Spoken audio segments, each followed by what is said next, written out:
እዛ ደቂቃውን እየቀነስኩ ይመጣል። ከርሻ ላይ 5 ደቂቃ እያደረግኩኝ እንሰነባበታለን። እሺ ሶራ ቴዲ አሁን ጋሽ እርታቸው ያወሩት ነገር እንግዲህ የፋኖ ትግል ቁጭ አድርጎ የሚያሳይ ነው። ቁልጭ አድርጎ የሚያሳይ ነገር ነው። ጫፍና ጫፍ ነው ያወሩት። በቃ የማይገናኝ ነገር። በቃ አንዴ ለኢትዮጵያ ነው፣ አንዴ ለወልቃይት ነው የታገልኩት፣ አንዴ ለአማራ ህዝብ ነው፣ አማራ ህዝብ ለኢትዮጵያን ምናምን ይላሉ። በቃ የተደበላለቀ ነገር ነው። የወልቃይት እኮ ኬዝ እኮ ኦልሬዲ ተፈቷል እኮ እሳቸው እንዳሉት እሳቸው ታግሎ ከሆነ አላውቅም፣ ግን ተፈቷል ኦልሬዲ። የተከዜ ዘብ እኮ በፌዴራል መንግስት ጋር እኮ ተቀናጅቶ እየሰራ እኮ ነው።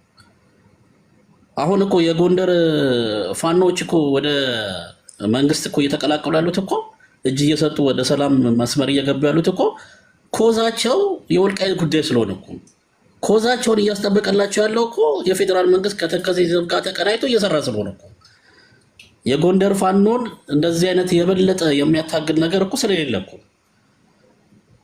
ምኑ ነው አሁን ወልቃይት በብልጽግና አሁን እንትኑ መብቱ ያልተጠበቀለት? ለምሳሌ ተመልሷል። ቦታው በአማራ ክልል ነው፣ እንደነሱ አስተሳሰብ ማለት ነው። በአማራ ክልል ነው ያለው። እንደገና ደግሞ እዛ ጋር የሚጠብቀውን ኃይል በሚሊተሪም ድጋፍ እያደረገ ያለው ፌዴራል መንግስት ነው። ሶ ዋት ዘ ኮዝ? እንደዛ ከሆነ ማለት ለምን ይታገላሉ ታዲያ እሳቸው? እንደዛ ከሆነ የወልቃይት ጉዳይ ከተመለሰ ሶ ወልቃይት ታዲያ ምንድን ነው ችግሩ? እኔ የማይገባኝ ይሄ ነው።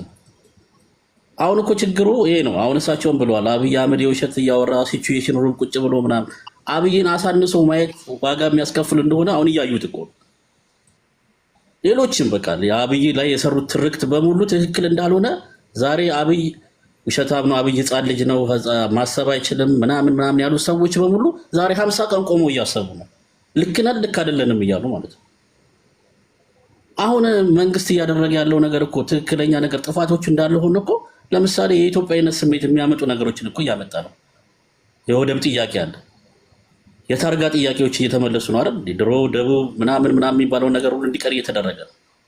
ናሽናል አይዲ ብሔር የሚባል ነገር መታወቂያ ላይ እንዳይኖር እየተሰራ ነው። ቢያንስ የፖሊሲ ለውጦች እንኳን እኮ አሉ እኮ ቢያንስ ወደ ኢትዮጵያዊነት ሲስተም እንድንገባ አንዳንድ ሀገራዊ አስተሳሰብ እንዲኖር የሚደረግበት አካሄድ እየተሄደ እኮ ነው። መንግስት እኮ ህገ መንግስት እናሻሽል በሀገራዊ ምክክር ተመካክረን እንቀይረው እያለ እኮ ነው እንጂ እንደው ህወሓት እኮ የራሱ የሚፈልጋቸውን ሰዎች ብቻ ሰብስቦ እኮ ህገ መንግስቱን ማሻሻል እኮ ይቻላል። ግን ያ አይደለም መፍትሄው። ዘላቂ መፍትሄ እንዲኖር ሁላችንም ሀሳብ አዋተን የማያስማማንን ነገር ተነጋግረንበት ማስማማት የምንችልባቸው ነገር ተስማምተን እንቀይራቸው። መስማማት የማንችላቸው ነገሮች በሪፍረንደም እንወስናቸው ነው እኮ እየተባለ ያለው እኮ እንጂ ህገ መንግስቱ ማሻሻል እኮ ብልጽግና እኮ ይችላል እኮ መንግስት እኮ ነው ስልጣን ላይ እኮ ነው ያለው። ልክ እንደ ህወሓት እንዳደረገ ህገ መንግስቱን ቀይሮ ቁጭ ማድረግ ይችላል። ትግሉ ለምን እንደሚካሄድ እኮ ግራ የገባው ነገር እኮ መሆኑን እኮ በዚህ ነው የምታውቀው። መሪ መምረጥ ያቃተን ሚስጥር እንዳይወጣ ነው። ምን አይነት አባባል ነው? መሪ ከሌለው ታዲያ የወታደራዊ ኃይሉን የሚመራው ማን ነው? የፖለቲካ ዘርፉን የሚመራው ማን ነው? የህዝብ ግንኙነቱን የሚመራው ማን ነው ታዲያ? ሁሉም 13ቱም ናቸው መግለጫ የሚያወጡት? 13ቱም ሰዎች ናቸው የሚያወሩት?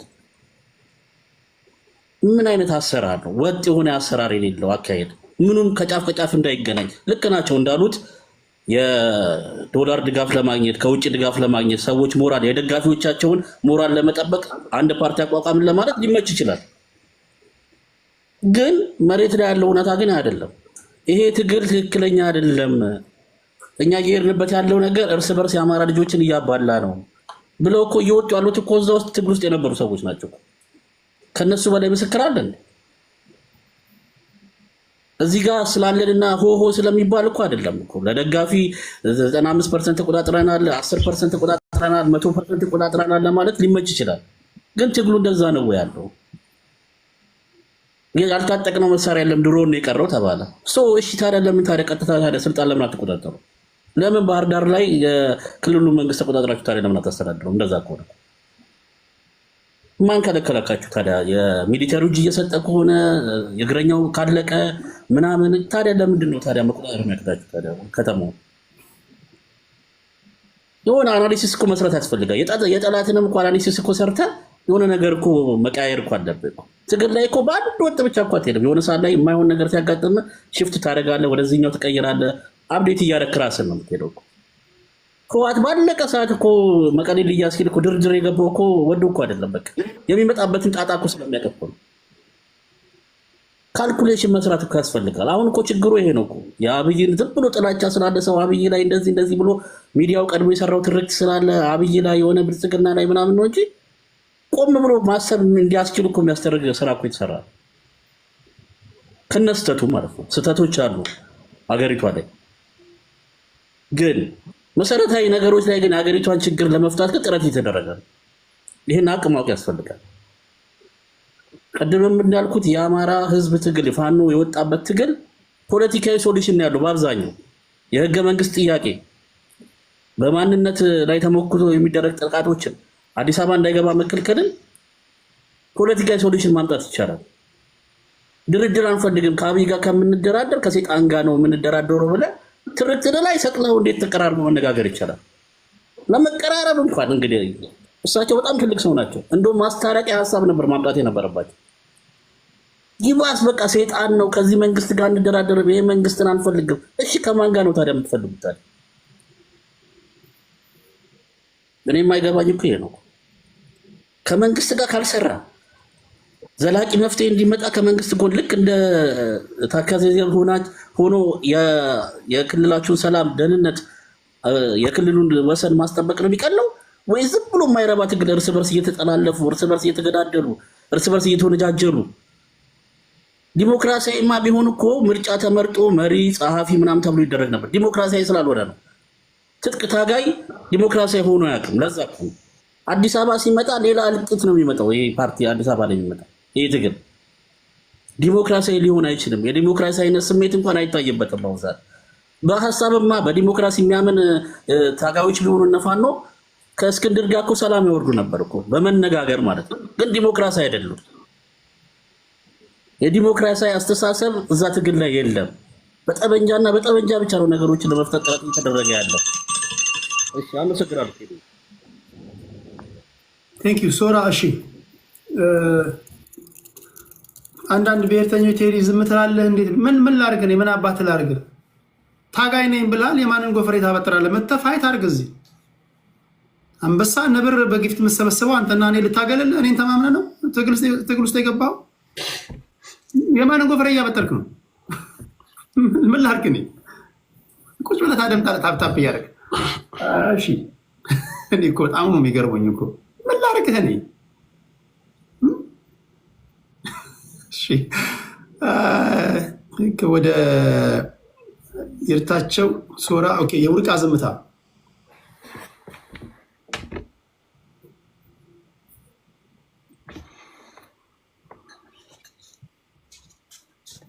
ሚዩት ነህ።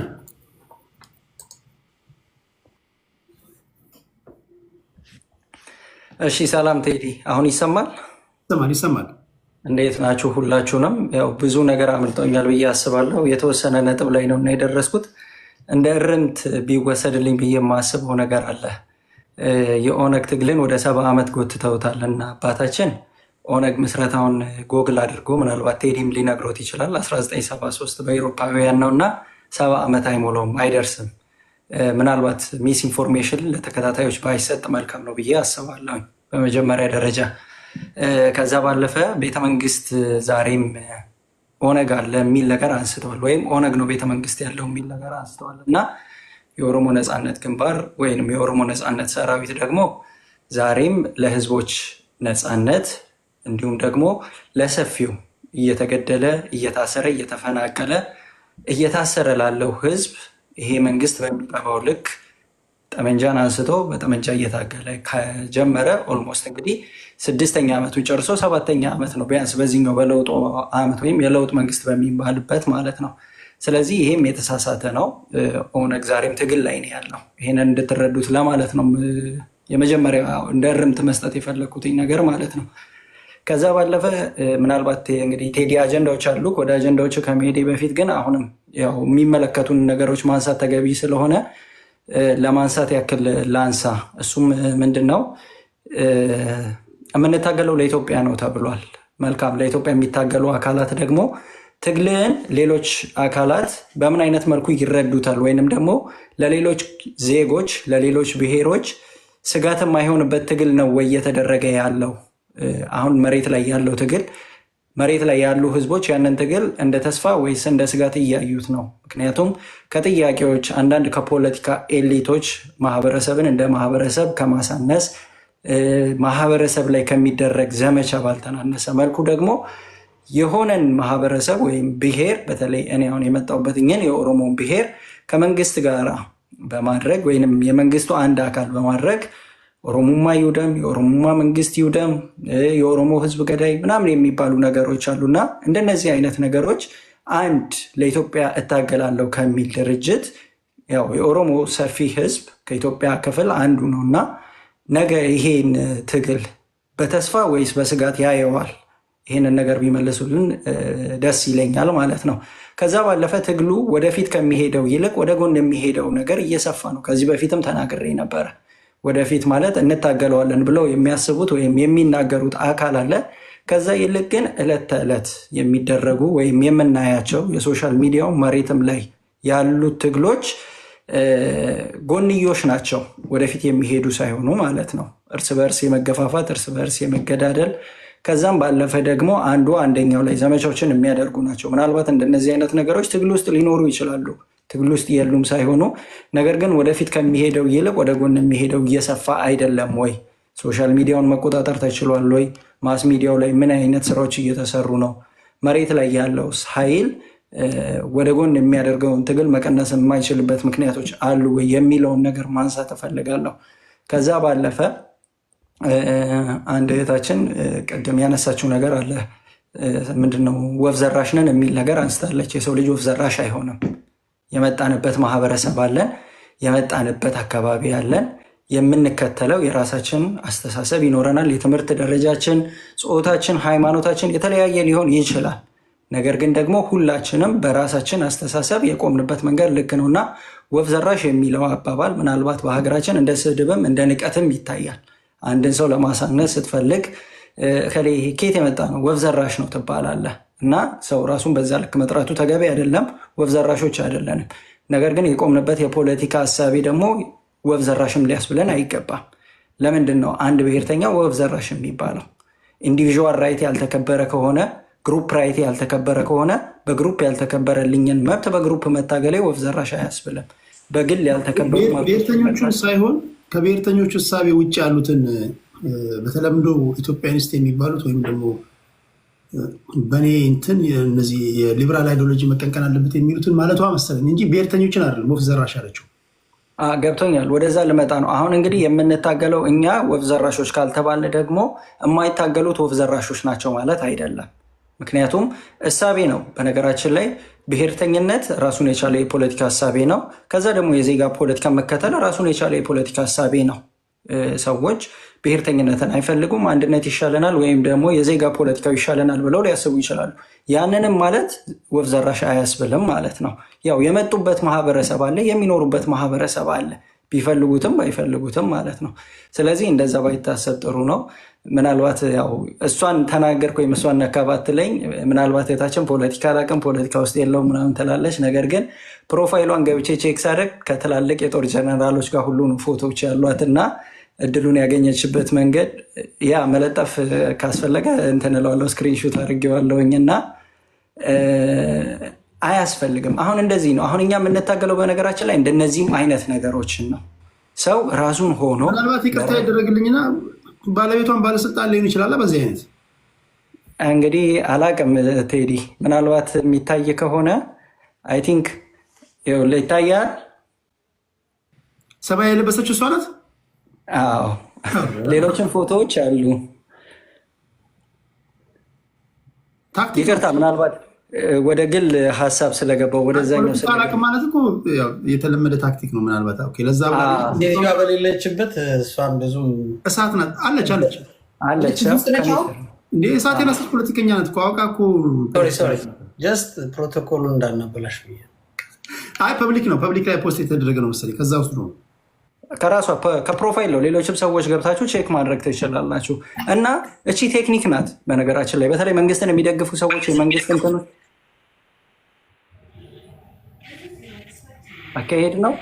አካሄድ ነው። ሰላም ኖ ወይ ከፈትኩ እንዴ? ሶሪ አካሄድ ሳይሆን በኋላ እሺ ቀጥል። 2 ደቂቃ አለ። ኢንተራፕት ስለተደረገ 2 ደቂቃ አለ። እሺ እና እንደነዚህም አይነት ሰዎችን መታገል አስፈላጊ ነው። ምክንያቱም የደገፉበት የቆሙበትን ቦታ አሳውቀው ለቆሙበት ዓላማ ህዝብ እንዲቀበላቸው ይዘውት ቢመጡ መልካም ነው ብዬ አስባለሁ። የምንታገለው እኛ አሁን የሚታየውን ብቻ ሳይሆን የማይታየውንም ጭምር እየታገልን ስለሆነ ማለት ነው። ትግል ደግሞ ይህንንም ከማጥራት ይጀምራል። ከዛ ባለፈ ቴዲ ቅድም የሆነች ጥያቄ ስታነሳ ነበር። የምትደግፉት ፓርቲ ወይም የምትከተሉት የፖለቲካ ሀሳቤ ምን ርዕዮተ ዓለም አለው? ያንን ነገር ብታሳውቁን መልካም ነው የሚል ነገር አንስተካል እና የተወሰኑ ነጥቦችን በዚህ ደቂቃ ውስጥ ላንሳና ስመለስ ደግሞ ቀጥዬ ሰፊውን አነሳለሁ። እንደ ኦነግ የሚታከልበት የፖለቲካ መርህ ዓለም ወይንም ደግሞ የፖለቲካ ርዕዮተ ዓለም የመጀመሪያው ያው አሁን ላይ ያለ ነው። ፌዴራሊዝምን ይቀበላል። በፌዴራሊዝም ነው የሚከተለው። የውጭ ፖሊሲው ሰላማዊ፣ የሉዓላዊነትን የሚያከብሩ ከዛም ባለፈ በባህል ከዛም ባለፈ ደግሞ በሰላም የሚያምኑ ዲሞክራሲያዊ የሆኑ ሀገሮች ጋራ ሰላማዊ የሆነ ግንኙነትን መፍጠር ይፈልጋል። ለሀገር ልማት፣ ለሀገር እድገት፣ ለዜጎች ዋስትናቸው የሚሰጡ ከሀገራት ጋር በሰላማዊ መንገድ መኖር ነው የሚፈልገው። ኢኮኖሚውን በተመለከተ ሚክስድ ኢኮኖሚን ነው የሚከተለው ኦነግ።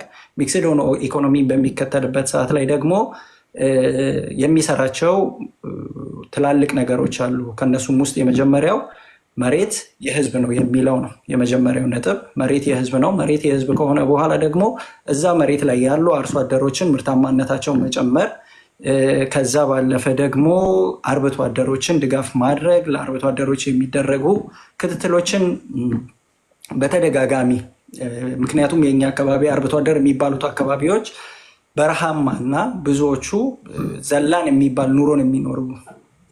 እመለሳለሁ። አመሰግናለሁ። በነገራችሁ ላይ አንድ ነገር ልንገራችሁ። ቤት ከፍታችሁ የምታወያዩና የምትወያዩ የኦነግ ጉዳይ ከመጣ የሆነ ኬዝ ካለ እኔ ራሳቸውም ስለነገሩኝ ነው። የቡርቃ ዝምታንና እዚህ ሶሻል ሚዲያ ላይ የቡርቃ ዝምታና ራጁ ነው ማውራት ያለባቸው፣ ከታፊዎችን አይደለም። ይሄ ዝም ብሎ በስመ ኦሮሞ ብልጽግናም ኦነግም እንዲተነትን ማድረግ የለብም። ትክክለኛ ቡርቃ ትክክለኛ የኦነግ ደጋፊዎች ናቸው። ሁሉም የኦሮሞ ተወላጅ ስለ ኦነግ ማውራት አለበት ወይስ ትክክለኛ የኦነግ ደጋፊዎች ብቻ ናቸው? ያው ማውራት ይቻላል፣ ግን ዲፕሊ ኢንፎርሜሽኑን እና ያለውን አካሄዱን ምናልባት አባል የሆኑ ወይንም መስመሩን የሚያውቁ ሰዎች በደንብ ሊገልጹት ይችላሉ። ስለዚህ ራሳቸው አባል የሆኑ ከስፖክስ ፐርሰናቸው ከአመራሮቻቸው የሚሰሙ ቅርበት ያላቸው ራሳቸውን የለያቸው የኦነግ ደጋፊዎች አላቸው። ያ አሁን የምነግርህ ነገር ራሱ ሞጁልድ ሆኖ ተቀርጾ በእንትን ደረጃ የተቀመጠ ነገር ነው እና ያንን በደጋፊነት ብቻ ሳይሆን ገብታ አንብበህ አውቀህ የምትንትን የምትላቸው ነገሮች ናቸው። ይሄ ነው በቃ ፖለቲካ እንጂ በስመ ኦሮሞ እዚህ ጋር ብልጽግና ጋር ትተነትናለህ፣ እዚህ ጋር ኦነግ ጋር ትተነትናለህ፣ ጠዋት ኦፌኮ ጋር ትተነትናለህ። ተደናብረህ አታደናብረን። በነገራችን ላይ ሌሎችም ሊኖሩ ይችላሉ። እኔ ማውቃቸው እነዚህ ስለሆኑ ነው። ኦነግና ኦነግ ነክ ሲኖር እኔ በግሌ መስማት የምፈልገው ማስገባት የምፈልገው የቡርቃ ዝምታና ራጁ የተባሉ በጣም ጨዋዎች ናቸው። ስለሚያደርጉት ትግልም ጠንቅቀው የሚያውቁ ናቸው እና ከትክክለኛው ሰው ጋር ማውራት ይሆንላችሁ ለማለት ነው። ከትክክለኛ ሰው ጋር ካላወራችሁ ኮንፊውዝድ ነው የምትሉት። ሰውየው ምናልባትም ጠዋት ደግሞ ከበደ የሚባል ቤት ስትገቡ ብልጽግና ሆኖ ይመጣባል። ለብልጽግናም ይከራከራል። እንደገና ማምሻውን ደግሞ ኦፌኮ እንደዚህ ሆነ ሲባል ኦፌኮም ሆኖ ይመጣባል። ስለዚህ እነዚህ ራሳቸውን የለዩ ልጆች ናቸው። ይሄ ለሁሉም መስራት አለበት። የብልጽግና ደጋፊዎችም ሲሆኑ እንደዛ እኛ የብልጽግና ደጋፊ ነን የሚሉ ሰዎች እነሱን ብታናገሩ፣ የፋኖም ሲሆኑ ልክ እንደዛ የፋኖ የቲፒኤልኤፍም ሲሆኑ ልክ እንደ ቲፒኤልኤፍ እና ከሚጦዙት ጋር አትጡዙ ለማለት ያህል ነው። እሺ ቴንክ ዩ። የቡርቃ ከቡርቃ ቀጥሎ አይ ቲንክ እየተነበርክ ነው ቀድሞ የገባው ወይስ ሞሼ ነው?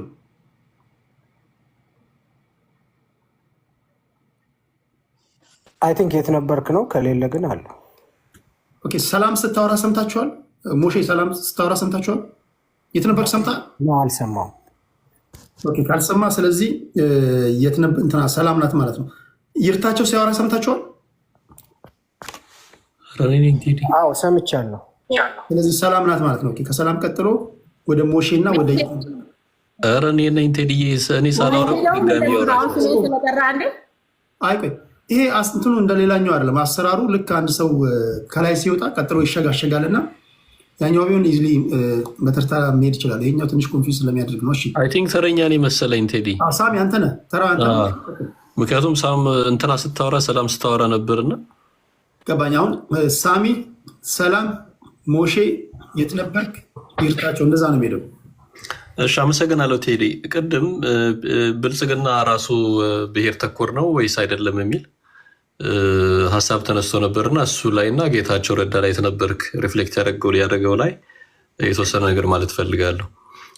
ብልጽግና በዲስኮርስ ደረጃ በትርክት ደረጃ መድረክ ላይ በምናየው በሊቀመንበሩ በምንሰማው ፓን ኢትዮጵያ ነው፣ ኢትዮጵያኒስት ነው። አንድነት የሚመስል ነገር ሲያቀርብ ታየዋለህ። አክቹዋሊ ይሄ የጀመረው ገና ጠቅላይ ሚኒስትሩ ወደ ስልጣን እንደመጣ ነው። ኢትዮጵያ ይል ስለነበር በጣም ከፍተኛ የሆነ ቁጥር ሰው የተከተለውም ለዛ ነው። ኦን ዘ ግራውንድ ፕራክቲካሊ ግን ብሔርተኛ ነው። የዚህ ማስረጃ የብልጽግና አደረጃጀት እንትኑ ስታየው፣ ዶክመንቱን ስታየው በብሔር ነው የተቀመጠው። ክልል ይመስላል ግን ክልል አይደለም። ነገርየው ብሔር ነው። በፐርሰንት ነው ላይም የተቀመጠ ዶክመንቱ አስ ኢት ስታንድስ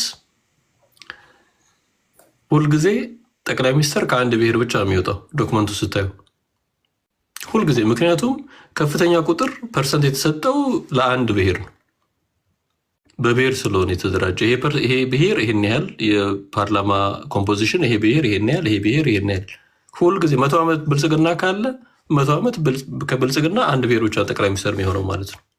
ይሄ ፒውርሊ ብሔርን መሰረት ያደረገ ነው። ስለዚህ ብሔርተኛ አይደለም። በዲስኮርስ ደረጃ መድረክ ላይ በናሬቲቭ ደረጃ ጠቅላይ ሚኒስትሩ ጀምሮ ሌሎች የተወሰኑ ሰዎች አክቹዋሊ ሌሎቹ ብዙም አይደሉም፣ ኢትዮጵያኒስት አይመስሉም። ጠቅላይ ሚኒስትሩ ግን በጣም ሲሪየስ ሰፖርተር ኦፍ ፓን ኢትዮጵያን ካምፕ ይመስላል በዲስኮርስ ደረጃ። ግን ኦን ዘ ግራውንድ አይደለም እንደዛ። ቶታሊ ኮምፕሊትሊ ዲፍረንት ነው። ስለዚህ ምናልባት ሰላም ነች ስትል የነበረው አይደለም እንደዛ፣ ብሔርተኛ ነው። ብሔርተኛ ስለሆነ ኮንስቲቱሽን ሲሪየስሊ ይፈልጋል። ኮንስቲቱሽኑን ይሄንን አርቲክል መቀየር አይፈልግም። የት ነው ሊንጉስቲክ ፌዴራል ስትራክቸሩን መቀየር አይፈልግም። ፉርዘቱ ማተር እሱን መቀየር አደገኛ ነው። አደገኛ ነው ሴንስ ከፍተኛ የሆነ ተቃውሞ ይፈጥራል እሱን መቀየር። ምክንያቱም በጣም ከፍተኛ የሆነ የብሔር አደረጃጀት አለ። ይሄ ብሔር አደረጃጀት ለብሔሩ የጠቀመ አይደለም። ፉርዛት ማተር በተወሰነ ደረጃ የተጠቀመዋሉ፣ ማንነታቸውን ባህላቸውን ማሳደግ የቻሉ። ነገር ግን ቅድም ቴዲ ስጠቅስ ነበር፣ ባለፈው ስጠቅስ ነበር የእኛ ሀገር የብሔር ፖለቲካ ለፖለቲካል ኤሊትሱ ቅድም እንዳልኩት ለፖለቲካል ኤሊትሱ ኑሮ ማመቻቻ ነው። በቃ መኪና፣ ኮብራ፣ መንጃ፣ የህዝብ ሀብት መመዝበሪያ ምናምን ነው። ኦን ዘ ግራውንድ መሬት ላይ ስታየው ህዝቡ ምንም የተቀየረለት ነገር ጭራሽ መከራን የደረሰበት ከዚህ ከካድሬው ከማይጠግበው ካድሬ አዘርዋይስ ለኤሊትስ ጥሩ የሆነ ጥቅም እየሰጠን ያለው የተነበርክ ያነሳው የጌታቸው ረዳን ጉዳይና ሞር እና አይ ቲንክ ሀገራዊ የሆነ ፓርቲ እና ሀገራዊ የሆነ እንቅስቃሴ እንዲኖረው የሚፈልግ ይመስለኛል። የተነበርክ ጊቨን ኮንቴክስት ኦፍ አወር ካንትሪ ይሄ በጣም ኮምፕሊኬትድ ነው። ኮንቴክስቱ ምንድነው? ቅድም ብለናል። ፓን ኢትዮጵያኒስትን ወደ ኤትኖ ናሽናል ወስዶ ኦልሞስት አስቸጋሪ ሁኔታ ነው ያለው ብለን አንስተናል። ጊቨን ዲስ ሲቹዌሽን አሁን በዚህ ኮንቴክስት ጌታቸው ረዳ ምን አይነት ፓርቲ ነው ሊያቋቋም የሚችለው? ኢዜማ ካልገባ በስተቀር አገራዊ የሆነ አመለካከትና አገራዊ የሆነ ፓርቲ ያለው ነገር ይዞ መምጣት ይቸግረዋል። የፖለቲከኞች ቤዝ አሁን ብሔር ነው። ምክንያቱም በፖለቲካም የስቴት ስትራክቸራችንም ኤትኒሲቲ አይደንቲቲ መሰረት ያደረገ ነው። አይደንቲቲን ፒውርሊ ካየ ነው አሁን ኢትዝ ኦን ዘ ራይዝ ባይ ግሎባል ሌቭል ነው። ቅድም ቴዲ አንተ እንዳልከው ምናምን አይደለም። የአይደንቲቲ ጉዳይ ክሪቲካል ነው። ትራምፕ ለምሳሌ ላቲኖን እያባረረ ጥቁሮችን እያባረረ አፍሪካነርስን በቀደም ሲያመጣ ነበር። እዛ እየሞቱ ነው ምናምን በሚል ናሬቲቭ ማለት ነው። ይሄን ሰዎች በተለየ መንገድ ነው የሚተነትኑት። ኢት ኢዝ አይደንቲቲ ኢሹ ነው። እዚህ ፋራይት ፖለቲከኞች ሮን ዘ ራይዝ በጣም ብዙ ፋራይቶች የተነሱ ነው፣ ወደ ስልጣን እየመጡ ነው፣ ከፍተኛ ቮት እያገኙ ነው፣ አግኝተው የማያውቁትን አይነት ቮት እያገኙ ነው በሚያስደነግጥ ሁኔታ። ይሄ የአይደንቲቲ ጉዳይ ነው። ስለዚህ አይደንቲቲ ዝም ብለህ በቀላሉ የምታልፈው ነገር ምናምን አይደለም። ተውንኛ እነኛ እንደዚህ ነን የምትለውም አይደለም።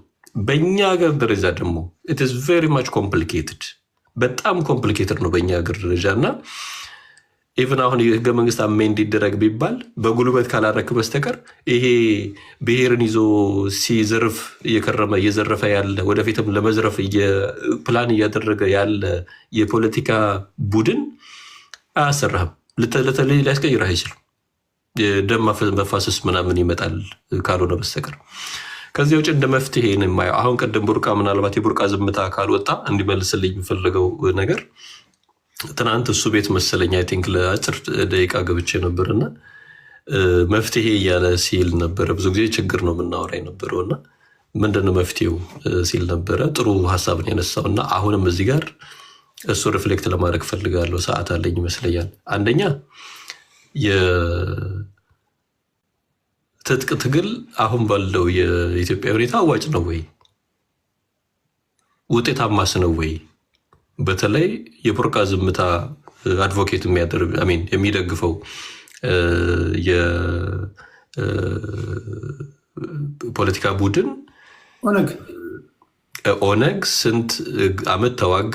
ምን ያህልስ ውጤታማነት አለው?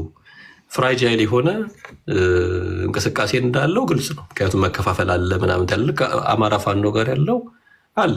አማራ ፋኖ በአራት እንደዚህ የተከፋፈለ ነው። አይ ቲንክ አሁን ኦርጋናይዝ የመሆን ነገር ታያለ፣ ግን ያን ያህል ጠንካራ ነው የሚል እምነት የለኝም። የኦነግም በጣም ብዙ መከፋፈል አለው። ከመሰረቱ ከድርጅቱ አደረጃጀት ጀምሮ በጣም ብዙ መሰነጣጠቅ አለው ኦነግ። መሬት ላይ ያለው ተዋጊውም በጣም ብዙ ተከፋፍሎ እርስ በርስም እንደዚህ አይነት ነገር አለው እና አጠቃላይ የእነሱ መከፋፈል ብቻ ሳይሆን የኢትዮጵያ ተጨባጭ ሁኔታ፣ የህዝቡ የኑሮ ሁኔታ፣ የሀገሪቷ ኢኮኖሚ የሆነ ትጥቅ ትግልን ይፈቅዳል ወይ? ትጥቅ ትግል በሚካሄድባቸው ኤሪያዎች ህዝቡ ምን አይነት ህይወት ነው እየመራ የነበረው? ሌላ አማራጭ የለንም ወይ? በዛ ደረጃ ህይወት የማያስከፍል በዛ ደረጃ ንብረት የማያስከፍል ሙቭመንት ማካሄድ አይቻልም ወይ? ይሄ ሙቭመንት ደግሞ በጊዜ ሂደት ለውጥ ሊያመጣ ፍሬ ሊያፈራ የሚችል ሙቭመንት ማካሄድ አንችልም ወይ የሚል ጥያቄ አለኝ። አመሰግናለሁ ቴዲ። እንትን ነው እኮ አሁን ብዙዎቻችን የተሰወረብን ነገር እንደው ሃይላይቱን ላይኑን እናወራ እንጂ አብዛኞቹ አፍሪካ ሀገራት ላይ ትጥቅ ትግል የሚደረግባቸው ቦታዎች ሪሶርስ ያለባቸው ናቸው። ዘውላዋት ሪሶርስ ቴዶን ኬር ስለ ኮሚኒቲ ሰዓት አሁን ገና ነው ያለቁት። ሰዓት አልቋል። እኔ ትንሽ ኤክሰፕሽናል ያለኝ በተወሰነ መንገድ ስናገር አንዳንዶች እንትን ማለት የአማራው ይለያል ኢትዮጵያ ውስጥ። አሁን የአማራው ሲናገሩም ሰምታችሁ ከሆነ አሁን የሐሰት ትርክቱ መፈናቀሉ እያንዳንዱ ፖለቲከኛ ፓርቲ የሚያቋቁም ሁሉ አማራ ገዢ መደበድሎኛል ከሚል ነው የሚነሳው። የምታውቁት ነው። እኚህ ልጆች ሳይወዱ በግዳቸው በቃ የነፍስ የሞታቸውን መያያዝ አለባቸው፣ መደራጀት አለባቸው። በተረፈ ግን አብዛኛው የትጥቅ ትግል የሚያደርጉ አካላቶች ጋር ብትሄድ ጥያቄያቸውን ብትመልስላቸው እሺ አይሉም። እነሱ ብቻ አሉ፣ ከጀርባ የሚደግፋቸው አካላት አለ፣ የውጭ አካላቶች። በጣም ዲፊካልት የሚያደርገው ኢንተረስት ግሩፖች አሉ። ትግራይ ብትሄድ፣ ወደ ኦጋዴን ብትሄድ፣ ወደ ወለጋ አካባቢ ብትሄድ፣ አብዛኛው ቦታዎች ላይ አሁንም ራሱ ሪሶርስ እየተፈለጉ የሚነሱ ሌላ የታጣቂ ቡድኖችን ልትሰሙ ትችላላችሁ። ኢቨን አፍሪካ ውስጥ የምትመጡ እንደዛ ነው። እና ለዛ ነው አስቸጋሪ የሚያደርገው ሰው። እንደዚህ ፖለቲከኞቹ ብሬኖች ያደርጓቸዋል። አሁን እዚህ ጋር ጌታቸው ረዳ ያወጣው መረጃ አለ ወይም ፋና ላይ ሰጠዋል። ልክ አሁን ቲፒኤልኤፍ እንደሰጠው ማለት ነው። የትግራይ ህዝብ ላይ የተቃጣ ጥቃት ነው ይለዋል። አዎ ብሎ የሚቀበሉ አሉ። ሁለተኛ ግምጋሜ እናርግስ እየተመሰረት ነው። በዚህ ጊዜ ነው እንዴ ነበር ጉዟችን የምትላቸው? ማያወዱት ነገር ማያወዱ የፓርቲ ግምጋሜ እኮ ለጤነኛ ፓርቲ ነው፣ ወይም ደግሞ የተነሳበትንና መዳረሻውን ለሚያውቅ ነው። እነዚህ ኢንተረስት ግሩፕ ናቸው። በነገር ላይ ማፊያ ናቸው። ማፊያ ስል አደገኛ ግሩፖች ናቸው። እነዚህ ያጠፈዋል። ቢኮዝ የሚሰራውን ስራ ማንም እንዲደርስበት አይፈልጉም እና በጣም ሀብታሞች ናቸው። መልታ ቢሊዮነሮች ናቸው።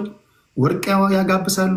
በጣም ይሄ ሬር እርዝ ሚኔራሎች አሉ የትም አይገኙ እና እኔ በጣም የሚያንገበግበኝ ያ ነው። እሱ ሳይሆን እኔ በጣም የሚያናደኝ እንደ ሀገር ለእነዚህ ማፊያዎች እጅ የሰጠ ህዝብ ስታይ ደግሞ እነዚህን የሚደግፋቸው እንደሚሉትም የህልውና አደጋ ተጋርጦብን ነው ሊጠብቁ ነው ብሎ እነዚህን የሚከተል ሰው ስታይ አንዳንዴ እኮ የሚያናደኝ መደበኛ ኦርዲናሪው ዜጋ ቢሆን ኦኬ። አንዳንዴ አካዳሚሻን የምትላቸው እነዚህ በጣም ኤሊት የምትላቸውም ሁሉ ሲሸወዱ ነው የሚያሳዝነው። እና ለዛም ነው እነሱ እንዳሉ ሆነው ከዚህ በተጻራሪ ያሉ ኃይሎች ደግሞ በእጅጉ የሚያስፈልጉት ማለት ነው። ሀገርህ ናታ፣ ሌላ ሀገር የለንም። ሀገር ስለሆነች ያለን ሀሳብን ድምፅን ታዋጣለን። ከተሸነፍክ ተሸነፍክ ነው። ቢያንስ ግን ሞክረሃል። ካሸነፍክ እሰየው ነው። ከተሸነፍክ ተሸነፍክ ነው። ኦኬ ቴንክ ዩ ሳም። ከሳም ቀጥሎ ወደ ሰላም ዲላ። ምናልባት ደቂቃ 30 ሰከንድ ምናምን አለ የምትለው ነገር ካለ ልስጥህ ሳም። ኖ ታንክ ዩ ቴዳ የለኝም። በኋላ ላይ ይመልሳል። በኋላ ላይ ሁለት ዙር ከዚህ በኋላ ሰጣችሁ ይሻላል። ሁለት ዙር ሰጣችሁና እንሰናበታለን። ከዚህ በኋላ ሁለት ዙር ይደርሳችኋል። እሺ ሰላማችን ወደ አንቺ እንምጣ። እስኪ ለብልቢው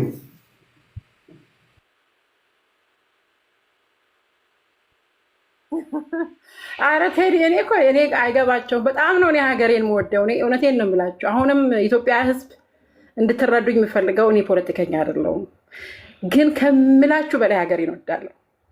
በቃ የሆነ ስርንጅ ውስጥ ሐኪም ቤት ስትሄዱ የሆነ ነገር ሲሰጣችሁ መድኃኒት በስርንጅ ምናምን እንደዛ ነው። በቃ ደሜ ውስጥ ተቀላቅሏል ኢትዮጵያዊነት ማለት ነው። ከዛ በተረፈ የትኛውንም ኢንቨስቲጌት ብታደርጉ በየትኛውም ቡድን ተደጋፊ አይደለሁም። ብቸኛ ገንዘቤን እያወጣው ሀገሬን የምደግፍ ኢትዮጵያዊ ነኝ። ኢንቨስቲጌት የምታደርጉ ያው በሱ ስለተካናችሁ ባክግራውንዴን ቼክ ማድረግ ትችላላችሁ። ቅድም ወንድሜ ባይዘዌ ማለት ነው የቡርቃ ዝምታ በጣም የምወደው መጽሐፍ ነው። መጽሐፉን ተጠቅመህ ግን ትንሽ ኢትዮጵያዊነት ስላሳነስክብኝ ትንሽ ቅር አለኝ። ምንድነው ቴዲ አሁን እሱ ያሳየው ፎቶ ላይ ክሊር ለማድረግ የምፈልገው የዛሬ ዓመት አካባቢ ነው ኢትዮጵያ ስንሄድ በግሩፕ ሄድ ነው ኢትዮጵያዊ ውስጥ ነን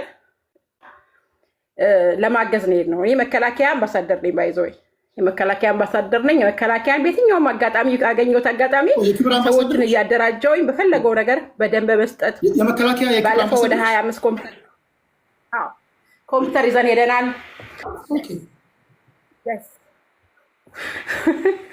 እውነቴን ነው የምልህ ሲሪየስ እና 25 ኮምፒውተር ይዘን ወደ 30 ነው 25 ኮምፒውተር ይዘን ሄደናል። ትንሽ ልጆች ማለት ነው።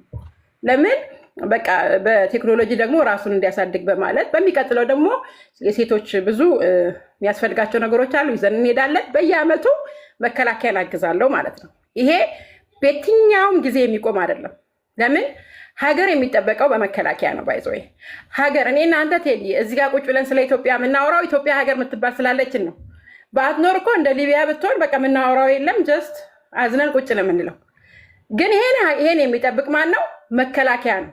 ደሙን ህይወቱን ሰጥቶ ቤተሰቡን ጥሎ ሚስቱን ጥሎ ልጆቹን ጥሎ በየሜዳው የሚዋደቅ መከላከያን ያለማገዝ እና ፖለቲከኛ ማድረግ ትንሽ ይከብዳል ወንድሜ።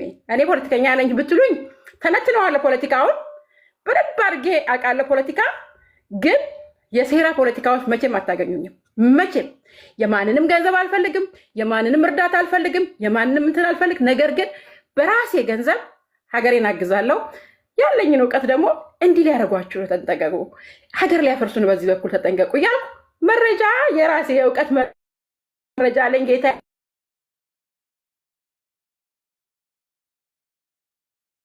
የሰጠኝ። ነብዮች ለሌላ ቢጠቀሙም እኔ ደግሞ ለመከላከያ ያው ትንሽ አለኝ ማለት ነው እንደ ነብዮች እና ለመከላከያም ለአንድ ሰው እንደዚህ ሊሆን ኔትወርክሽ ይቆራረጣል። ኔትወርክሽ እንደዚህ ሊሆን ያልኩ ተነብያለሁ ኔትወርክሽ ይቆራረጣል እና በዛ ምክንያት ባይዘው ሰክሰስፉል ሆኛል። በእውነት የሆነ ነገር ሊሆን ሲል እሺ ይቆራረጣል። አሁን ይሻላል። አሁን ይሰማል ቴዲ? እሺ ወንድማችን ወፍ ዘራሽ ማን ያለሽ ላላችሁ ለምት ያለሽ ላልከኝ እነሱ እኮ ነው የሚሉን። በቃ የሆነ ቦታ ከተወለድን ከሆነ ቦታ መጥቶ አባቶቻችን ከወለድን እነዚህ መጤዎች ወፍ ዘራሾች ሲቆጠሩት ስሙን የማይሉን የለውም እኮ። ስለዚህ እኛ ደግሞ በማንነታችን እንደናንተ ጎጥ ውስጥ ገብተን ግን አንናገርም። መቼም የማልለው እኔ እንደዚህ ነኝ፣ እኔ እንደዚህ ነኝ፣ እኔ እንደዚህ ነኝ አይደለም። እኔ ኢትዮጵያዊ ነኝ and I'm proud of it። ሁሉ ጊዜ የሆነ ቦታ ልትወሽቁኝ የምትፈልጉ እኔ I never say እንትን ነኝ። ሁሉ ጊዜ ኢትዮጵያዊ ነኝ። በኢትዮጵያዊነቴ ደግሞ እምኮራ የትኞቹ ኢትዮጵያ በሆነ ቦታ የተደበቁ ኢትዮጵያ ምናምን አይደለም። ኢትዮጵያ ማለት ባይዘው እኔ ዲያስፖራ ሆኜ ከኢትዮጵያውያን ምንም አለመፈለግ ነው። ከኢትዮጵያውያን በነፃ ማገዝ ነው። ምንም ሳትፈልጉ ማለት ጥቅም ሳትፈልጉ፣ መሬት ሳትፈልጉ፣ ገንዘብ ሳትፈልጉ፣ ምንም ሳትፈልጉ ገንዘባችሁን አወጣችሁ ሀገራችሁን ስታግዙ ኢትዮጵያዊ ናቸው። ገንዘባችሁን አወጣችሁ ህዝባችሁን ስታግዙ ኢትዮጵያዊ ናቸው። ከዛ ያለፈን ኢትዮጵያ አይታየኝም። ምክንያቱም ብዙ ሰዎች ኢትዮጵያ ምናምን ሲሉ እዚህ ሆነው አንዳንዶቹ ይደልሉና ኢትዮጵያ እዛ ሲቋረጥባቸው እዚህ መጥተው ይታገላሉ። ሄዱና ቢዝነስ ይሰሩና እሱ ሲከለከሉ ይታገላሉ። ዳስናት ትግል ማለት ምንድነው? ማን ነው የተጎዳው? ማን ነው ለሀገሩ ዋጋ የከፈለው ብላችሁ በእኩልነት መከላከያውንም እንደ እኩልነት፣ ዜጋውንም እንደ እኩልነት፣ ብሔር ሳትለዩ ሁሉንም በእኩል ስትደግፉ ኢትዮጵያዊ ናችሁ። የሆነ ቦታ ግን ተወሽቃችሁ ካገኘኋችሁ ኢትዮጵያዊ ናችሁ ልል አልችልም። ለእኔ ኢትዮጵያ ከሁሉም በላይ ነውና ሁሉም ኢትዮጵያዊ ግን በሀገሩ አይደራደርም። ባይዞይ በጣም ብዙ ኢትዮጵያውያን እንደኔ የመሰሉ እማንናገር ብዙዎች አለን። ብዙዎች ማለት ነው። አንናገርም። ከስር ነው የምንሰራው። ጸጥ ብለን ነው የምንሰራው። የምናደርገው ምንድን ነው? ገጠር ለገጠር እየሄድን በኮባ ቅጠል 10 ቤተሰብ የሚያስተዳድሩ ምስኪኖችን ቤት እንሰራለን። መሬት ላይ ተኝተው ዝናብ ኤቭሪዴይ እየወረደባቸው የሚኖሩ ቤተሰቦችን አንስተን ቤት ተከራይተን እናኖራለን። ታስ ኢትዮጵያ ለኔ እንደዛ ስትታገል የማያግዝ ኢትዮጵያዊ የለም። ነገር ግን እዚህ ሆነክ የምታዋጣው ገንዘብ ለሌላ የሆነ የምትሰጠው ነገር ሌላ የሆነ ኢትዮጵያ ስትል ስኪዝ ሚ ምን አድርገሃል ተብለ ባርግራውንድ ይጠናል።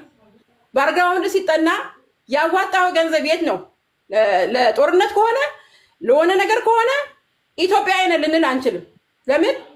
በጦር ታምናለቅ።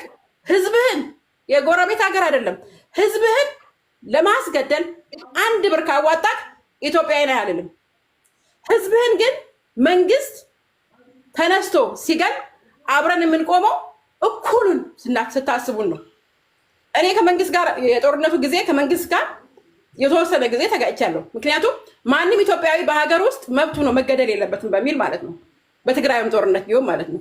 ነገር ግን መጨረሻ ላይ ተስፋ የቆረጥኩት ምንድነው? ያ መከላከያ ሲገደል አጊቫ ለምን በመከላከያ አንቀልድም። ይሄ ለማለት ነው ቴዲዬ። እኔ እንደምናገራችሁ ሁልጊዜ በሀሳብ ብቻ።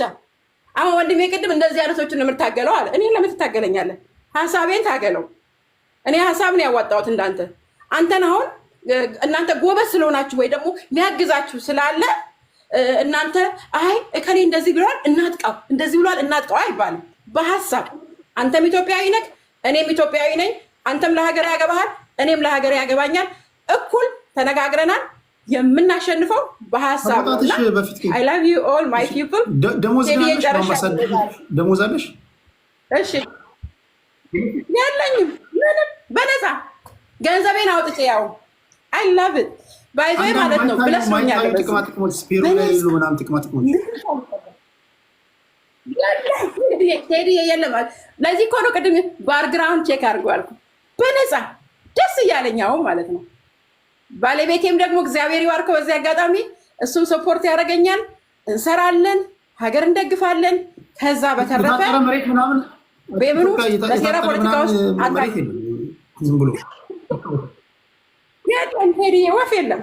ንገርልኝ ግን በዚህ አጋጣሚ ንገርልኝ እንዲሰጡኝ ማለት ነው። እኔ ይኸው 7 ዓመት በነፃ ድሮ ወያኔ ሲያግዙት እዚህ አሜሪካ 4-5 ቤት ገዝቶላቸዋል። እኛ እንደዛ የለን በነፃ ነው። እኛ የነፃ ደጋፊዎች። ተስፋ ነው የሰው ልጅ ሰው የሚያደርገው ተስፋ ነው። አይዞሽ እሺ ታባት ካልሆነ አንድ ምንም የማይገነባ ባዶ ቦታ ይነጠቃል። ችግር የለውም። አንድ ምስኪን ድሃ ገንባ ካልገነባ ይነጠቃል ለማለት ያስ እሺ ቴንኪ ሰላም። እንዲህ ላለ ሰው እንዲህ ላለ ልማት እንዲህ ላለ ታጋይ ነው እንጂ ምን ያደርጋል? እሺ እውነት ለመናገር ሴቶች ወደ መድረክ መጥተው የመሰላቸውን ሀሳብ እንዲሰጡ ማበረታታት ነው። በተቻላት መጠን ሀሳብ አካፍላለች። በነገራችን ላይ በፖለቲካው ዓለም ፖለቲካ እችላለሁ ከሚሉ ሰዎች እኔ ፖለቲካ አላውቅም የሚሉ ሰዎች ከባዶች ናቸው። ታውቃላችሁ። እኔ እንደዛ ነው ማለት። እሺ ሞሼ 7 ደቂቃ አለ ወንድሜ። እንዴት ነህ? እንኳን ደህና መጣ አለው። እግዚአብሔር ስራ ላይ ነበርኩኝ። ጋሽ የርታቸው ሰላም ሁላችሁንም ብያለሁ። ለብቻቸው ሲጋፈጡ አየሁና ዝም ብዬ እስኪ አንዳንድ ሀሳቦች ላግዛቸው ወይ ደግሞ አብረን እንትን እንበል ብዬ መጣሁ። የት ነበርክም ሰላም ብያለሁ። ቅድም አንድ ወንድሜ ሶራ ምናምን የሚባለው ወንድሜ ይቅርታ ስምህን ሙሉን ስላላነበ ያየ ሄራድ እሱ አንዳንድ ነገሮች ካነሳቸው አብዛኛው ፎከስ ያደረገው ያው ከፋኖ እንቅስቃሴ ጋር ስለሆነ እንትንህን አይቻለው፣ አጀንዳውን አይቻለው። ግን አንዳንድ መጥራት የነበረባቸው በንግግሮች ውስጥ ያለፉ ነገሮች ስላሉ እሱን አስተካክለን ለማለፍ እዛ ላይ ፎከስ ላደርግ። በነገር ላይ እዚህ ቤት አንተ ቤት በነበረን ውይይት የአማራ ፋኖ ሌላ አይነት አደረጃጀት ይፈጥራል በቅርቡ ብለን ተወያይተናል። እኔ አውርቼህ ነበር ታስታውስ እንደሆነ እና ይሄ አደረጃጀት ሲመጣ ደግሞ የተለያዩ ኃይሎች ሊደበራቸው እንደሚችል ሊከፋቸው እንደሚችል ይታወቃል። ምክንያቱም መሬት ላይ የነበረ ግዙፍ ጦር ነበረ፣ አደረጃጀት ውስጥ ያልነበረ። ምናልባት የኢትዮጵያን ፖለቲካ የአማራንም የትጥቅ ትግል እንቅስቃሴ በወሳኝነት ሊለውጥ የሚችል ግን ዌል ኦርጋናይዝድ ያልሆነ በጋራ ማዕቀፍ ውስጥ ያልሆነ ኃይል ነበረ። ይሄ ኃይል ወደ አንድነት እንዳይመጣ ብዙ አይነት የኮንስፓይረሲ ስራዎች እየተሰሩ እንዲዘገይ ተደርጓል። አንዳንዱ ከራሳችን ከውስጥ ወደ ውጭ የሚወጡ ኮንስፓይረሲዎች፣ አንዳንዱ ከውጭ ወደ ውስጥ የሚወጡ። ስንታገል የነበረውም አብዛኛውን ጊዜ ከራሳችን ውስጥ የሚመጡ ኮንስፓይረሲዎቹን ነበር፣ ማለት ራሱ በአማራው ውስጥ ያሉትን ጨምሮ ማለት ነው። አት ዘ ኤንድ ኦፍ ዘ ዴይ ድርጅት አዋልደናል። ጠንካራ አማራን ሊወክል የሚችል በርካታ ጦር በውስጡ ያለው 4ቱንም ቀጠናዎች ኮኦርዲኔት ሊያደርግ የሚችል ፖዘቲቭሊም ካየነው ከሌላው የእስክንድር ኃይል ጋር 2 ወይ ደግሞ አፋድ ከሚባለው ኃይል ጋር 2 የአማራዊ አደረጃጀቶች መሬት ላይ ያሉን ማለት ነው። ሊከፋቸው የሚችሉ ኃይሎች ምን አይነት ናቸው ማለት ነው? አንድ መንግስት ይከፋዋል። ምክንያቱም ቀጥተኛ ጦርነት የገጠም ነው። አሁን እንደነ የአየራድ አይነት ልጆች የሚደግፉት የመንግስት ስርዓት ይከፋዋል፣ የሚጠበቅ ነው። 2 ደግሞ በመሰረታዊነት ጥያቄ እየጠየቅን ያለናቸው አካላት ለምሳሌ ቲፒኤልኤፍን ጨምሮ ሌሎች ጠባብ የብሔር አደረጃጀቶችም ይከፋቸዋል። ምክንያቱም አብዛኞቹ ከአፋድ ውጭ የነበረውን ስብስብ ሲከሱበት የነበረው አንዱ ምንድነው ከወያኔ ጋር ከምን ጋር አብረው ይሰራሉ የሚል ነው። ታስታውስ እንደሆነ አዲሱ የአማራ ብሔራዊ ኃይል የመጀመሪያውን መግለጫ ሲሰጥ ምንድን ነው ያሉት? በአማራ መሰረታዊ ርስቶች ላይ ጥያቄ የለንም። የወልቃይት የራያ የሌሎችም የሸዋን ጨምሮ የሌሎችም ጥያቄዎች ላይ ምንም አይነት የማይወላዳ አቋም አለን ብሎ ኩምሽሽ አደረጋቸው ማለት ነው። የመጫወቻ ካርታቸውን ወስዶባቸዋል። ስለዚህ እነዚህ ሰዎች በወያኔነትም መክሰስ አይችሉም አሁን። ምክንያቱም በመግለጫ ስለ ወልቃይትና ስለ ራያ አስምሮበት ያለፈውን ድርጅት ልትከስ አትችልም። ትላንትና ሰምተህ እንደሆነ የሰሞኑን ጌታቸው ረዳን ቃለመጠይቅ ላይ የወያኔ ወይ ደግሞ የቲፒኤልኤፍ አመራሮች በቅድሚያ ከፋኖ ጋር መስራት አለብን ብለው እንደ ንግግር ተቀመጠን አሉ። ኦኬ ሰምተዋል በደንብ። ምንድን ያለው? በቅድሚያ ሀሳቡ የመጣው ከማን ነው ማለት ነው? ሀሳቡ የመጣው ከራሱ ከቲፒኤልኤፍ ከፋኖ ጋር ንግግር በማድረግ ለምን ብለው ተቀመጠን አሉ። እኔ ምን አልኳቸው አለ ምን አይነት የመርህ ጥያቄ ነው የምታነሱት? እነሱ የወልቃይትና የራያን ጥያቄ ትግል ነው ብለው ነው የሚወጡት። እንዴት ሁለት ከማይገናኝ ነገር ጋር እንስራ ብላችሁ ታስባላችሁ? እነዛ ሰዎች ትላንትና ጌታቸውን ጀግና የሚሉት አሁን አንተም ቤት ምናምን የሚመጡ ጌታቸው በጣም ጥሩ ነገር አረገ የሚሉት እንደዚህም አይነት ትክክለኛ የፋኖንም አቋም አስረግጦ ነው የነገራቸው። ፋኖ በወልቃይትና በራያ በሌሎች መሬቶቹ ጉዳይ ላይ የማይደራደር አካል ነው፣ እንዴት ነው ከሱ ጋር ለስራ መትሉት ብሎ ዘግቶ ነበረ። ግን እሱን መስማት አልፈለጉም። አት ኤንድ ኦፍ ዘ ዴይ ድርጅቱ ወጥቷል። ድርጅቱ ከወጣ በኋላ ደግሞ የሚነሱ ክሶች አሉ። ምን መሰል? የመጀመሪያው ክስ የሚጠበቅ የነበረው ከጎጃም ነው መሪው፣ ከጎንደር ነው መሪው፣ ከወሎ ነው ወይ ከሸዋ ነው መሪው የሚባለው ይጠበቅ ነበረ። ምክንያቱም እሱ በአማራ ፖለቲክስ ላይ ያው አሁን ባለው በሁኔታዎች ላይ ራሱ አንድ ተርሞ ነዳጅ ማርከፍከፊያ ነገር ስለነበረ በጣም ሴንሲቲቭሊ ይጠብቁት ነበር። ሶ ፎርቹኔትሊ ነው የምለው በመልካሙ ጎን ኮሌክቲቭ ሊደርሺፕ መጣ ማለት ነው። እንዴት ተፈጠረ እንዴት አልተፈጠረም፣ እሱ የራሳቸው መንገዶች አላቸው። ያወሩበት የተነታረኩበት ጉዳዮች ይኖሯቸዋል። ሶ ኮሌክቲቭ ሊደርሺፕ ሲወጣ የጎጥ የማባያ ካርታዋ ስትወስድ ምን ሆነ? እንዴት ለ13 ይመራሉ? በዓለም ታሪክ የመጀመሪያው ነው። እንደዚህ አይነት አደረጃጀት ብሎ ነገር የለም አሉ። ወይ እነዚህ ሰዎች አላነበቡም፣ ወይ ደግሞ ካነበቡም ላለማመን ምክንያት አላቸው ማለት። እኔ 1 5 6 7 ዓለም ላይ የነበሩ ኮሌክቲቭ ሊደርሺፕ የሚመሩ የሬዚስታንስ ሙቭመንቶችን ልንገር። የመጀመሪያውን ነገር የቻይና ኮሚኒስት ፓርቲ አሁን ያለው ስልጣን ላይ ያለው በረሃ በነበረበት ጊዜ ከማኦ በፊት ፎር ሾርት ፔሪድ ኦፍ ታይም ኮሌክቲቭ ሊደርሺፕ ነበር የሚከተል የነበረው። ማኦ ሲመጣ ነው በማኦ መመራት የጀመረው። ሰው ከምስረታው አንስቶ ማኦ እስከሚመጣበት ጊዜ በነበረበት ድሬ የኮሌክቲቭ ሊደርሺፕ ነበር የሚወጣው። ሁለተኛ ትግራይ ሊብሬሽን ፍሮንት አጠገባቸው ቲፒኤልኤፍ ወያኔ በተቋቋመበት ጊዜ ኮሌክቲቭ ሊደርሺፕ ነበረ። ከ1960 እስከ 1991 የኤሪትሪያ ህግደፍ ኮሌክቲቭ ሊደርሺፕ ነበረ የሚከሰተው። ፍራቡንዶ የሚባል ኤልሳልቫዶር አካባቢ የሚገኝ የታጠቀ ኃይል ነበረ፣ ጠንካራ ሬዚስታንስ የሚያደርግ። ይሄም ኃይል ኮሌክቲቭ ሊደርሺፕ ለረጅም ጊዜ ነበር።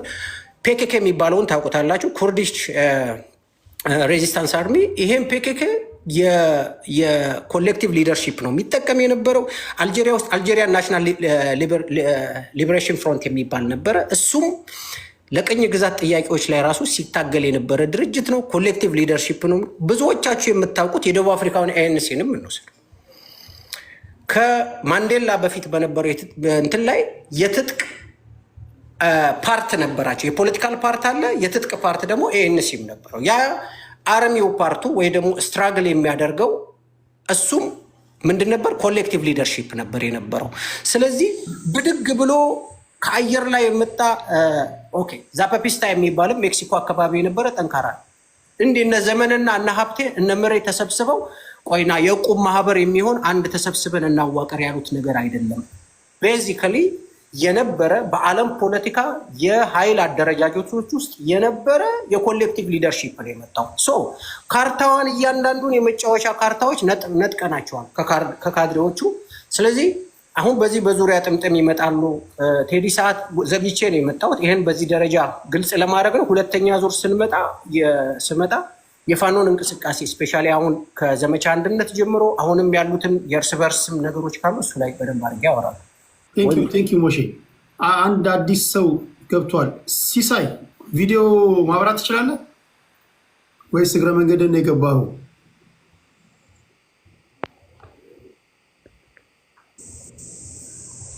ይሰማል? ይሰማል። ቴዲ ቪዲዮ ማብራት ትችላለህ?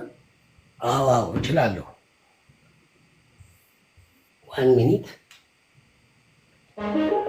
ኦኬ። ስለዚህ ከዛ ወደ የት ነበርክ? እመጣለሁ። አንዴ ላይቷን ላብራት።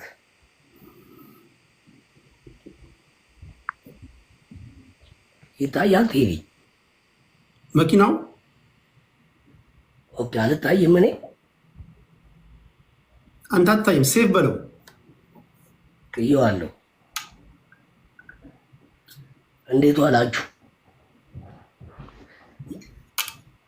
በየሀገራችሁ አቆጣጠር እንግዲህ እንደምን አመሻችሁ። ከባድ ሰው አንተ ከባድ ፖለቲከኛ እንዴ! እሺ፣ እንኳን ደህና መጣ። እንኳን ደህና ጠበቃችሁኝ። ሰላም ናችሁ? ቴዲ ፓርቲ ነበረ ወይስ ተሳስቻለሁ? ፓርቲ አለ፣ አሁንም አለ። ኦኬ የሙሉ ጊዜ ፖለቲከኛ ነው በነገራችን ላይ። እሺ እንኳን ደህና መጣ። 7 ደቂቃ ነው ወንድሜ። ኦኬ ቴዲ፣ እንግዳ እንደመሆኔ መጠን ትንሽ ለየት ያለ ነገር ነው ይዤ የመጣሁት። እኔ ፖለቲካው ላይ ትኩረት አድርጌ ለመናገር ብቻ ሳይሆን አሁን ሀገር ውስጥ ያለውን ነባራዊ ሁኔታ እዚህ ውስጥ ያለነው ሁላችንም እንድንገነዘብ የምፈልገው ነገር አለ። ምንድነው? በጣም የኢትዮጵያ ሕዝብ ከፍተኛ ችግር ላይ ነው ያለው። በተለይ በኑሮ ውድነቱ ከፍተኛ ችግር ላይ ነው ያለው። ቴዲ በእውነት ብትወጣ ከተማው ላይ በእያንዳንዱ ቦታ አዳዲስ ፊቶች ደጅ እየወጡ ነው ለልመና። በጣም ነው የሚያስፈራው። ወንድ ልጅ ህፃናት ልጆች ይዞ 2-3 ልጆቹን ይዞ መንገድ ላይ ወጥቶ የሚለምንበት ሰዓት ደርሰናል።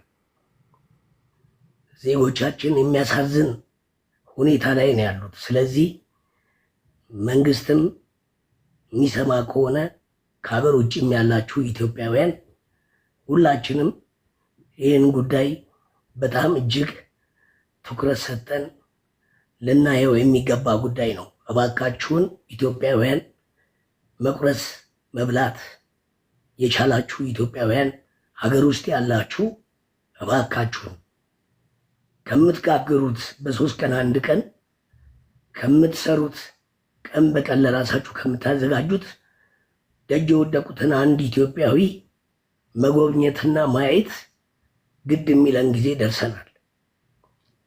ሀገራችን ውስጥ እንደምታዩት ልማት የሚታይ ልማቶች አሉ። ልማቶቹ አያስፈልጉም ማለት አይደለም። መንግስት የገባባቸው ልዩ ልዩ ኢንቨስትመንቶች አሉ። ለሀገር አያስፈልጉም ማለት አይደለም። ወቅታዊ ናቸው ወይ? ሊቀድም የሚገባው ምንድን ነው? በፌስ ተቀምጦ መሄድ የነበረብን የቱ ላይ ነው የሚለው ጥያቄ ባልተመለሰበት ሁኔታ ስለሆነ እየሄድን ያለ ነው። መንግስትም ራሱን ቆም ብሎ እስካሁን ከመጣበት አንዳንዴ አለመናቅ፣ ዜጎችን አለመናቅ፣ ሀሳብን አለመናቅ። እኔ ከዶክተር አብይ ጋር የግል ችግር የለብኝም። እኩያ ወንድሜ ነው። አፕሪሼት አንዳንድ ነገሮቹን ምደግፋቸው ማደንቅለት ጥሩ ነገሮች አሉ። ነገር ግን እንደ አንድ መሪ በሀገር ውስጥ ለዜጎች በዜጎች የተወከለ ዜጎችን የሚመራ አንድ መሪ ለዜጎቹ ካለው እሳቤ ተነስቶ ነው ማንነቱን መግለጽ የሚቻለው። ስለዚህ እንደምታዩት ሀገር ውስጥ በልዩ ልዩ ቦታ ላይ ያለ ጦርነት አለ፣ ጥያቄ አለ። እንዲሁም ደግሞ እንደምታውቁት ሀገር ውስጥ ከእገታ ጀምሮ የተለያዩ ችግሮች አሉ። የመንግስትን አቅምም የምንመዝንበት መንገድ አለን። አቅሙን እስከምን ድረስ ነው አቅሙ? በራሱ አደረጃጀት ውስጥም እሱን የሚመስሉ አካሎች አሉ ወይ ወይስ የሉም የሚለው ፈተና ለሀገሪቷም ለዚህ ለምናየው ውድ ህዝባችን ፈተና የሆኑ አካሎችም እንዳሉ እናውቃለን።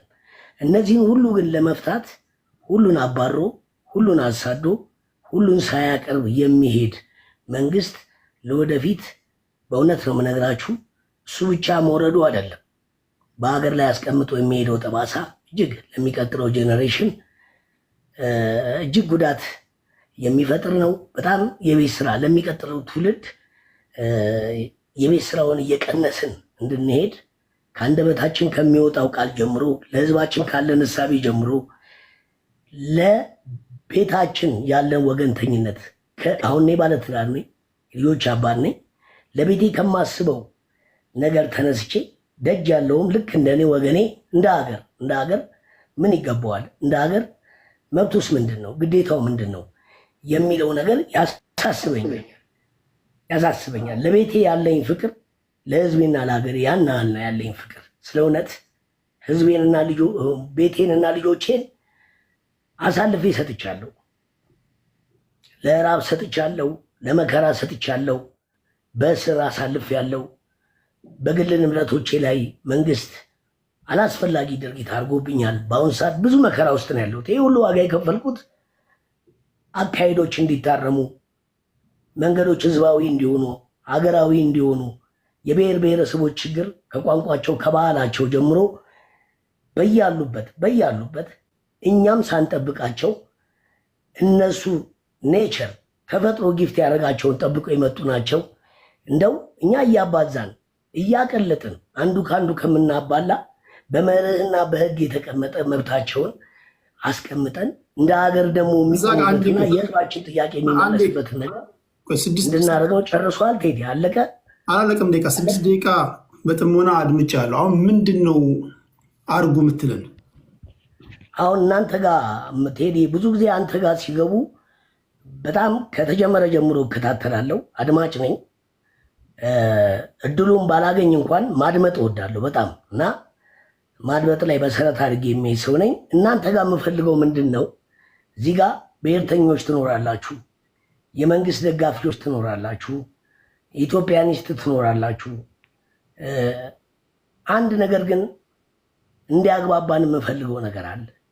በሀገራችን ላይ የብሔረሰቦችን ጥያቄ መመለስ ከሆነ የሚያጣላ የብሔር ብሔረሰቦች መብት እንዴት መከበር አለበት፣ እንዴት መጠበቅ አለበት የሚለው ላይ ምላሽ የምታጣ ሀገር እንዳልሆነች እና በዚህ በ21ኛው ክፍለ ዘመን ብዙ ምሁራኖችና ብዙ ሰዎች ስላሏት ይህች ሀገር መፍትሄ ማስቀመጥ እንችላለን። እንዲሁም ደግሞ ሀገር እንደ ሀገር እንድትቀጥልም በጋራ የመስራት በጋራ ይህንን የማስቀመጥ ነገር ላይ አሁን እዚህ ውስጥ በጣም የተለያየ አመለካከት አላቸው።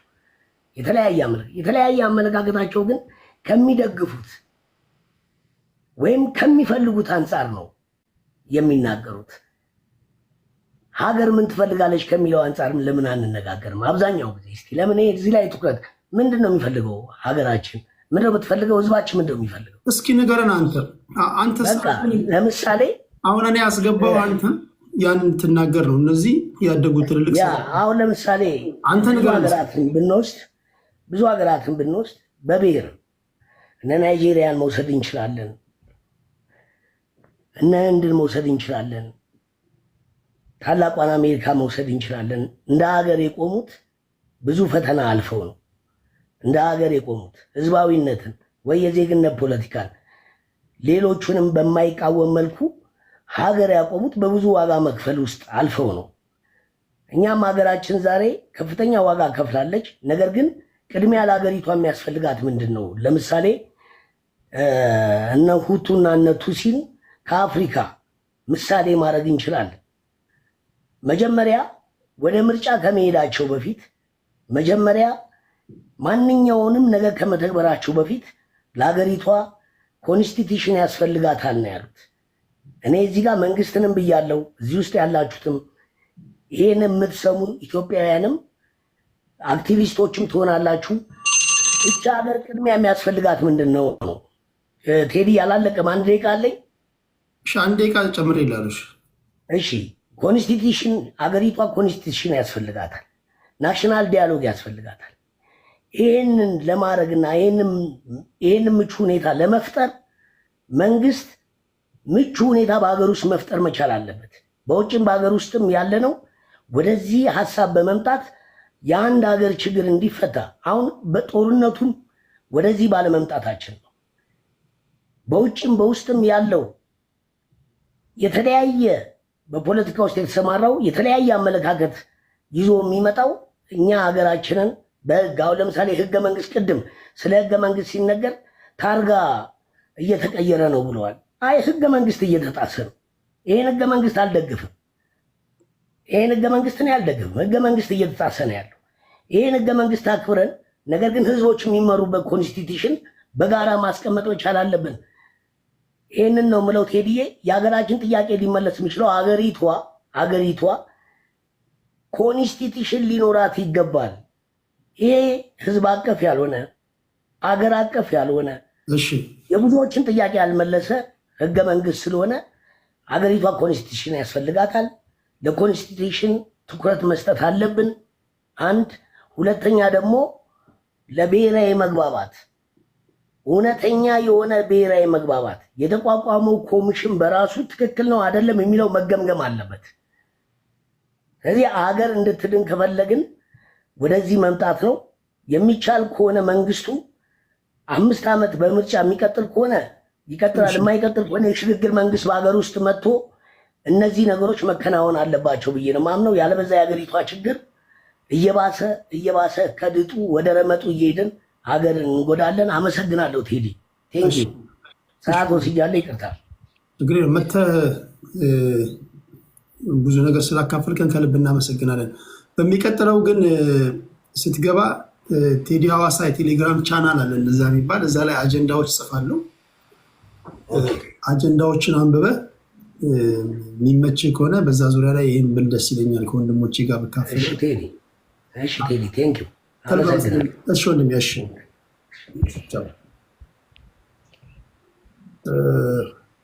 የሰው ልጅ ልዩ ልዩ ነገር ውስጥ ሊያልፍ ይችላል። ሲናገር ሰምታችሁት ከሆነ ብዙ መከራ ውስጥ ያለፈ ሰው ነው። አንደርስታንድ እያቻቻሉ አረፍተ ነገር በተለይ ኢትዮጵያ ሆነው እያቻቻሉ በመሳቀቅ አረፍተ ነገር የሚሰሩ ሰዎች ምን ለማለት እንደፈለጉ ይገባኛል። የተናገሩት ብቻ ሳይሆን ለመናገር ፈልገው ያልተናገሩትንም ነው ማለት የተቀበለ ምናምን ሰው ይመስላል። በጣም ፈራ ተባ እያለ ነው የሚያወራው። ወይንቱ ሀሳቡን ተረድቼዋለሁ። እሺ የት ነበርክ? ኦኬ ይርታቸው ነኝ። የት ነበርክ? አይደለም ይርታቸው ነኝ። ይርታቸው አንተ ነህ? ኦኬ ነበርኩኝ። እርሶ ሲያወራበት አንተ ስታወራ እሱ ነበር እያደመጠ ነበር። ከዛ በኋላ ወደ አንተ እመጣለሁ፣ ችግር የለውም። ይርታቸው ደሳለኝ ስለወጣ ከአንተ ነው የሚጀምረው። ስለዚህ ልክ ከአንተ በኋላ እንትን እላለሁ። የት ነበርክ? ወንድሜ ወጣ እንጂ አክቲቭ የሆነ የፖለቲካ ፓርቲ አለኝ ብሎ ነበርና ታስታውሰዋለህ ቴዲ? ምን አይነት ፓርቲ እንደሆነ? የሆነ የተቆረጠ ከወዳጄ ስሜን ባይፈርስ ጋር የሶሻል ኢትዮጵያ ፓርቲ ነው። ኔቸርና ናርቸርን ቀላቅለን ነው የምንሄደው። ምን ያለ ሰውዬ ነው?